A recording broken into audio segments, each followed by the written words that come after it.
పైసా కూలీలకు అందలేదు. మళ్ళీ ఈ బడ్జెట్లో అదే చదివిండు బట్టి. అంటే నీ బడ్జెట్కో శాంటిటీ లేదు. బడ్జెట్ అనేది కేవలం అంకెలు మాటల గారడిగా మార్చింది తప్ప మీ కేటాయింపుల ఖర్చు విషయంలో ప్రజలకు పథకాలు అందించడంలో చిత్తశుద్ధి లేదు అని అర్థమవుతా ఉంది. అది ఆత్మీయ భరోసా అయినా రాజీవ్ యువ వికాసమైన ఆ రాజీవ్ గాంధీ పేరు పెట్టి ఆయన ఆత్మ క్షోభించే విధంగా చేసిన రూపాయి ఖర్చు పెట్టలేదు రాజీవ్ వికాసం. ఇందిరమ్మ పేరు పెట్టి ఇందిరమ్మ ఆత్మ క్షోభించే విధంగా ఇందిరమ్మ ఆత్మీయ భరోసా కూడా పైసా అందించలేదు. అంటే కనీసం మీ నాయకులను చెప్పుకునే మీ ఇందిరమ్మ పేరు మీద పెట్టిన పథకం, మీ రాజీవ్ యువ వికాసం అని రాజీవ్ గాంధీ గారి మీద పెట్టిన పథకానికే రూపాయి ఇయ్యలేదు, రూపాయి ఖర్చు పెట్టలేదంటే మీదంతా కూడా బట్టి బడ్జెట్, బడా జూటా బడ్జెట్, బట్టి బడ్జెట్, బోగస్ బడ్జెట్ అనేటువంటిది చాలా స్పష్టంగా అర్థమవుతా ఉంది.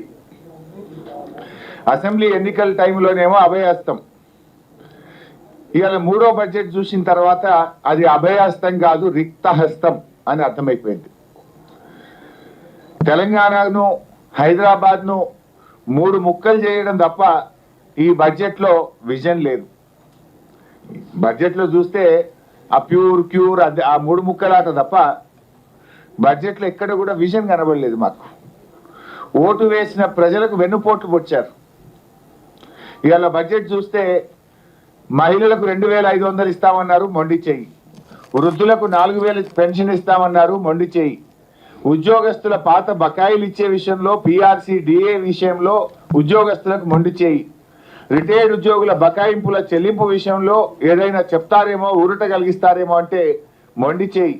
ఉపాధ్యాయులకు మొండి చేయి. ఆర్టీసీ డేట్ ఏమైనా పెట్టి వాళ్ళని ప్రభుత్వ ఉద్యోగులకు గుర్తిస్తారేమో అంటే ఆర్టీసీ కార్మికులకు మొండి చేయి. సింగరేణి కార్మికులకు మొండి చేయి. చేనేత కార్మికులకు మొండి చేయి. గౌడన్నలకు మొండి చేయి. యాదవ సోదరులకు 2వ దశ గొర్రెలు ఇస్తారేమో అంటే మొండి చేయి. మా ముదిరాజులను బీసీఏలో చేరుస్తారేమో, వాళ్ళకి ఏమైనా సంక్షేమ పథకాలు పెడతారేమో అంటే మొండి చేయి. మొత్తంగా బీసీ సమాజానికి మొండి చేయి. బీసీ సప్లైన్ పెట్టాం, ఏటా 20,000 కోట్లు పెట్టమన్నారు.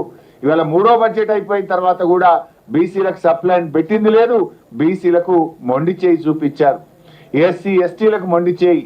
అగ్రవర్ణ పేదలకు, బ్రాహ్మణులకు, వైశ్యులకు మొండి చేయి. మైనార్టీలకు మొండి చేయి. ఇవాళ ఆశా అంగన్వాడీ వర్కర్లకు, చిరు ఉద్యోగులకు మొండి చేయి. మైనార్టీలకు మొండి చేయి. మైనార్టీలకు సప్లైన్ అమలు చేస్తాం అని చెప్పారు. కానీ ఇలా మైనార్టీలకు కూడా ఈ బడ్జెట్లో మొండి చేయి చూపించారు. ఈ బడ్జెట్లో సకల జనులకు దక్కింది గుండు సున్నా తప్ప ఏమీ లేదంతా అంకెల గారడి, మాటల గారడి తప్ప వీళ్ళ బడ్జెట్లో పేదల పట్ల నిజాయితీ లేదు.